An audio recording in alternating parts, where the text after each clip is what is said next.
Hello everyone, welcome to IFS. कैसे हो दोस्तों? जैसे कि आप सभी लोगों को पता है, महाराष्ट्र सेट का रिजल्ट आ चुका है और इसी रिजल्ट की खुशियां मनाने के लिए हम लोग रोज आपके साथ मिल रहे हैं और कुछ ऐसे एक्सपीरियंस को आपके साथ में मिलवा रहे हैं कि शायद इनका कोई स्ट्रगल पॉइंट आपकी लाइफ में एक बेनिफिट करे। मिलते हैं एक बार वापस से Prajakta. Welcome Prajakta. Thank you sir. Prajakta, अपने बारे में कुछ ऐसी इंफॉर्मेशन जो कि हमारे एक्सपीरियंस को बहुत ज्यादा मोटिवेट करे। So first of all, myself Prajakta Saudar, and I am from Chhatrapati Sambhajinagar, and I have completed my MSc from Devgiri College, and I recently qualified Maharashtra State examination. सो तो मैंने MS हाँ, set का ये मेरा second attempt है मेरा okay. MS का। और फर्स्ट टाइम मैंने जब एमएस सेट एग्जाम दिए थी, तब मतलब मुझसे बहुत सारी ऐसी गलतियां हुई थी कि जिसकी वजह से मेरा क्वालिफिकेशन रह गया था। तो इस बार मैंने उन गलतियों पे काम किया और इस बार मैं क्वालिफाई हो गई। प्राजक्ता, ऐसी क्या गलतियां आपने फर्स्ट टाइम करी थी जो कि आपको सेकंड टाइम में उसको सुधारना पड़ा? तो पहले तो मैंने स्टडी तो किया था, बट मेन चीज थी कि क्वेश्चन प्रैक्टिस नहीं की थी। और सबसे बड़ा मतलब ये था कि मैंने पेपर फर्स्ट को इग्नोर किया था, क्योंकि ऐसा लगता था कि पेपर फर्स्ट में बेसिक से क्वेश्चंस आते हैं, जो कि मतलब जनरल नॉलेज के ये हिसाब से होते हैं। बट मुझे पेपर देने के बाद समझ में आया कि इसके लिए भी हमें काम करना पड़ेगा, not only for paper second but paper first को भी हमें उतना ही इम्पोर्टेंस देना है, और क्वेश्चन प्रैक्टिस भी उसके साथ करनी होगी। तो आपने पेपर फर्स्ट के लिए फिर कैसे प्रिपेयर करा और आखिरकार कोई आपके पास में ऐसा कोई सॉलिड नोट्स था जिसकी वजह से आपने पेपर फर्स्ट को बहुत अच्छे से प्रिपेयर किया? पेपर फर्स्ट तो मैंने पहले तो उसके लिए प्रीवियस क्वेश्चन पेपर्स देखे, उसके हिसाब से जो भी उसमें न्यूमेरिकल्स आते हैं या फिर जो भी पैराग्राफ्स आते हैं, उनकी प्रैक्टिस की। और जो आईएफएस पे मतलब यूट्यूब पे जो ऑनलाइन क्वेश्चन प्रैक्टिस ले रहे थे सर, तो उससे मैंने प्रैक्टिस करी थी।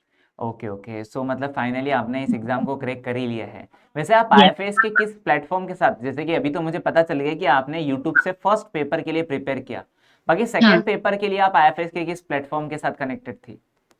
मैं आईएफएस के ऑनलाइन प्लेटफॉर्म के साथ कनेक्टेड थी और मैंने रिकॉर्डेड लेक्चर्स का सेशन लिया हुआ था। अच्छा, आपका सब स्पेसिफिक महाराष्ट्र सेट का था या फिर आप सीएसआर के थ्रू कनेक्टेड थे?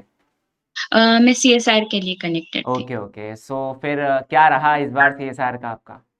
सीएसआर का तो इतना अच्छा नहीं रहा, बट मैंने महाराष्ट्र से क्वालिफाई कर लिया चलो, था। बहुत बढ़िया कि आपने महाराष्ट्र सेट क्वालिफाई कर लिया है वैसे। और नेक्स्ट क्वेश्चन मेरा ये है कि अब आपने सीएसआर नेट किया है और ओवरऑल सारा ही सिलेबस बिल्कुल मिलता जुलता है। कहीं यस ना कहीं इस बार सीएसआर का पैटर्न थोड़ा सा अप्लाइड होता जा रहा है, तो होप सो उसमें थोड़ी सी मुश्किलें आ रही है। बट जहां तक देखा जाए तो महाराष्ट्र सेट का अब हमारा ओल्ड सीएसआर पैटर्न है, ऐसे ही हम कह सकते हैं। तो यस सर। आपने जब सीएसआर नेट की सारी यूनिट्स पढ़ी थी महाराष्ट्र सेट के लिए भी, ऐसी कौन सी यूनिट थी जिसके लिए आपको बहुत ज्यादा मशक्कत करने की जरूरत पड़ी? सर मतलब जो बायोटेक्नोलॉजी है, उसके लिए मुझे मतलब ज्यादा मेहनत है। अच्छा अच्छा। और हम्म। बाकी कोई यूनिट ऐसी जिसके अंदर आपको बहुत अच्छा लगा हो कि अब ये यूनिट तो मैं आराम से कर लूंगी?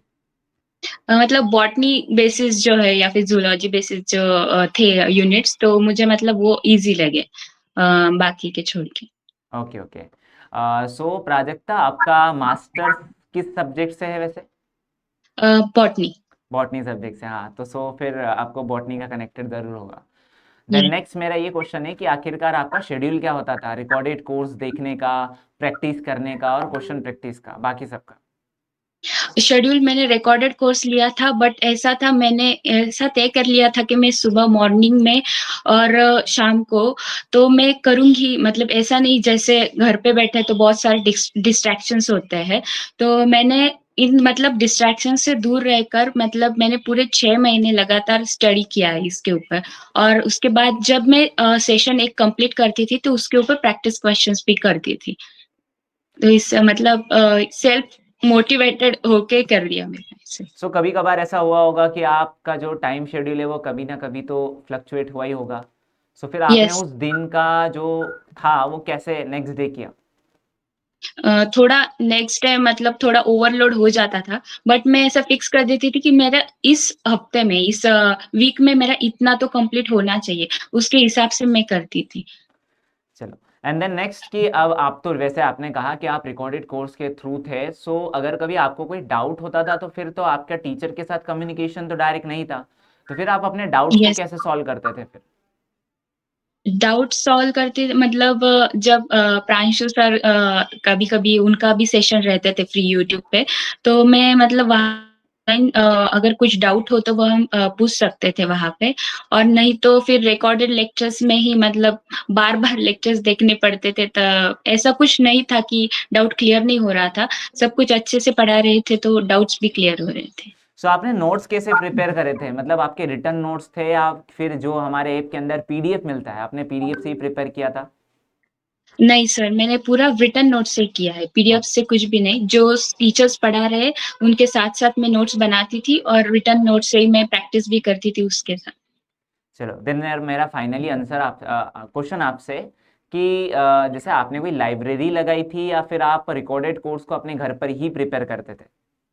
नहीं, मैंने कुछ लाइब्रेरी नहीं लगाई थी, रिकॉर्डेड कोर्स के ही साथ और रिटन नोट्स के ही साथ ही कर रही थी मैं सब कुछ। चलो, सो थैंक यू प्राजक्ता कि आपने बहुत ही अच्छे से अपनी सारी स्ट्रगल जितना भी आपने किया एंड देन जो भी प्रिपरेशन किया आपने आपके बारे में सारी चीज़ें क्लियर करी। So thank you and thank you, congratulation again. Thank you. Okay.